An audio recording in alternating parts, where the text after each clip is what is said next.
Okay, so this time I finished the book,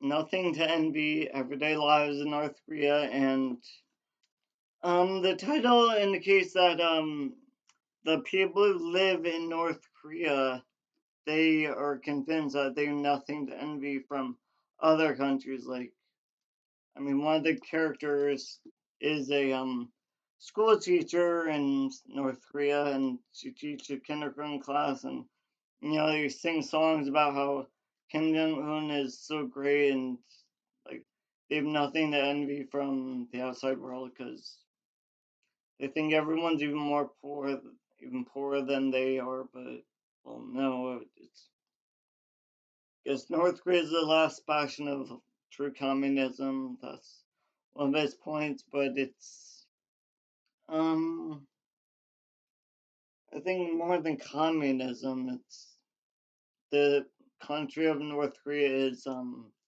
like one of the characters, Jun Sung, who he he lived most of the time in Pyongyang, the capital, which I guess the most modernized city out of North Korea, which yeah, for North Korea it is pretty modern, but compared to anywhere outside North Korea, not so much. And Jun Sung was one of the top uh ranking officials like in academics. He was, I think, a professor for a while, and but even when he first defected to China and was taught how to use the internet, it was um the of course the internet in North Korea is barely exists. It's yeah very government restricted and government puts limits on it and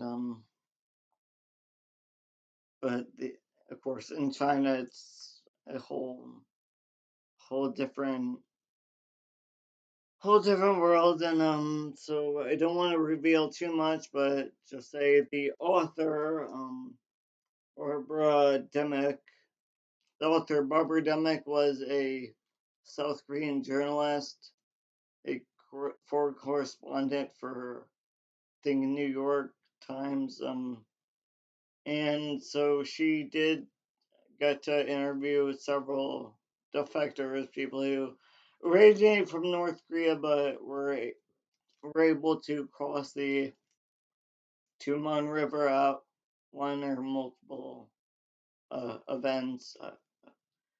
Yeah, some of them went back and forth multiple times because I don't know. Apparently, they had something better in North Korea or something they didn't want to let go of in North Korea, but so the Tumon River is, I guess, the most common crossing because it does freeze at a certain point in the year, so easy to cross, but it also is also pretty shallow in at certain parts. And I guess space between guards is it varies. So um, I guess based on the culture they were raised in, it said two defectors were both gonna cross the Tumon River at midnight or sometime when it was like pitch black out, very dark. You couldn't really see anything, and they were, I think, changing their clothes or undressing to cross the river. But they said they to give each other, I guess, some modesty or privacy, they looked away from each other, even though it was so dark out, like you couldn't see anything. So yeah, unless you live in North Korea, don't or I recommend reading, about everyday lives in North Korea and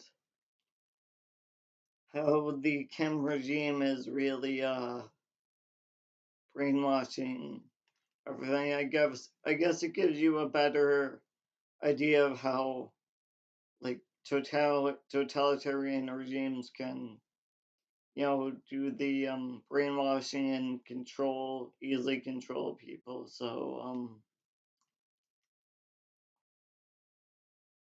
I don't want to, I guess, reveal too much, but yeah, I liked it seeing this part of the world that most people rarely. Yeah, it's called the Hermit Kingdom for a reason. They want to be as isolated from the rest of the world as possible. So they try to, like, even letters that come to the North Korean citizens from relatives they may have in Japan or South Korea or China.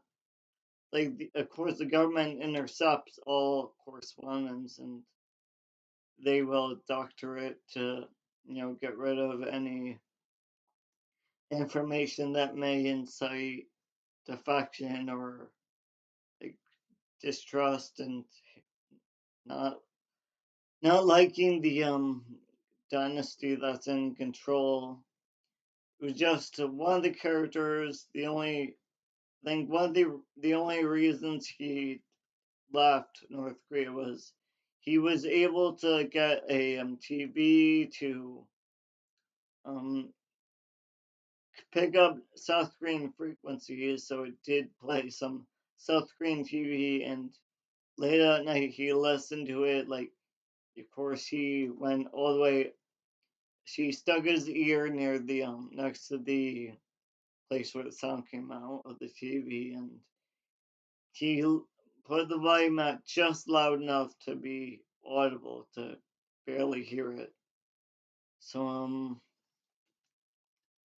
yeah, if you're curious about I guess communism or the regime, the last I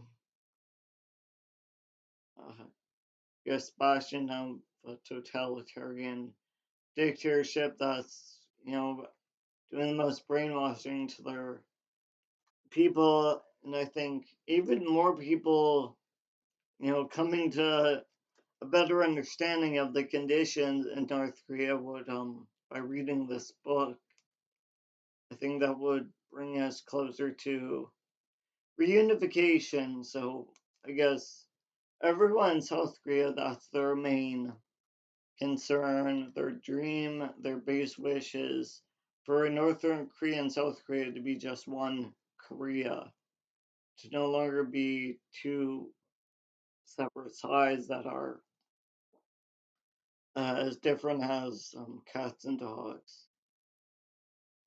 So yeah, that's all I have to say. I hope you enjoyed this book review. It's again Nothing to Envy: Ordinary Lives in North Korea by Barbara Demick. So it does have real people, real life testimonies from people who grew up in North Korea. So it's definitely a worthwhile read.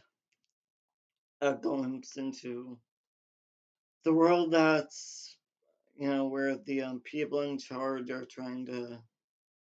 doing everything they can to prevent the information from leaking out. So that's all I have to say about that. Enjoy.